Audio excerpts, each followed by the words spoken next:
વરસતા વરસાદ વચ્ચે ગોધરા વડોદરા હાઈવે રોડ ઉપર ડામર પેચવર્ક કામગીરી કરવામાં આવી। પાણી અને ડામર કજોડ છતાં જીએસઆરડીસી બુદ્ધિનું પ્રદર્શન કરી રહ્યા છે।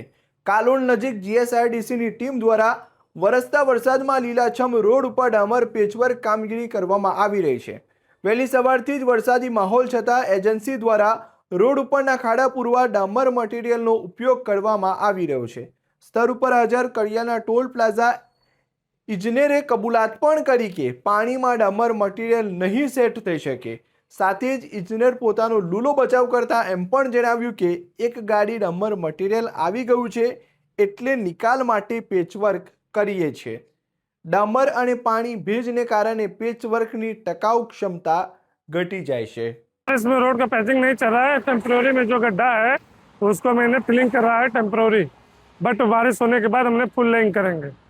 अभी तो बारिश गिर रही ना, अभी तो इमरजेंसी में एक गाड़ी माल आ गया तो उसको तो गड्ढा पैच वर्क करना जरूरी है ना सर।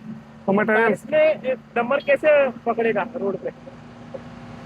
नहीं हो, आपकी बात सही है कि नहीं पकड़ेगा, बट गड्ढे तो बाइक कोई वाला गिर जाते हैं, वो गड्ढे टेम्प्रोरी के लिए मैंने फिलिंग कर रहा है। बारिश रुके उस टाइम आपने क्या किया, काम किया नहीं कुछ? बारिश नहीं मैंने किया है, पहले भी बारिश में तो रोड टूटी है, उसका मेंटेनेंस किया है ना हमने। ये कौन सी एजेंसी की तरफ से? कल्याण टोल एजेंसी। कितने किलोमीटर का पेचिंग किया जाएगा? आज मैंने बहुत करेंगे तो 1-1.5 किलोमीटर।